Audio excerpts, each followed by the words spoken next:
امام اعظم ابو حنیفہ رحمۃ اللہ علیہ، امام الفقہا، امام بخاری کے استاد الاساتذہ رحمہ اللہ نے خواب میں دیکھا کہ حضور علیہ الصلاۃ والسلام کے قبر میں سے ہڈیوں کو جمع کر رہے ہیں۔ خواب دیکھا تو انہوں نے اپنے شاگرد سے کہا کہ جاؤ اس خواب کی تعبیر ابن سیرین سے پوچھو، اور یہ مت کہنا کہ کس نے خواب دیکھا ہے۔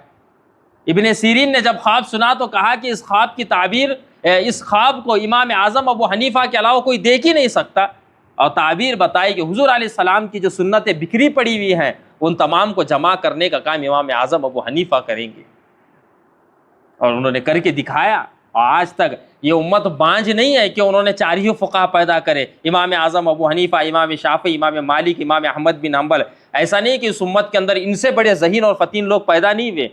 ان سے بھی بڑے ذہین اور فتین پیدا ہوئے، لیکن اللہ تعالیٰ نے ان 4 کو مقبولیت عطا فرمائی، اور ان 4 میں سر فہرست امام الفقہا، امام المحدثین، امام اعظم ابو حنیفہ رحمہ اللہ کو اللہ تعالیٰ نے بلند و بالا مقام عطا فرمایا۔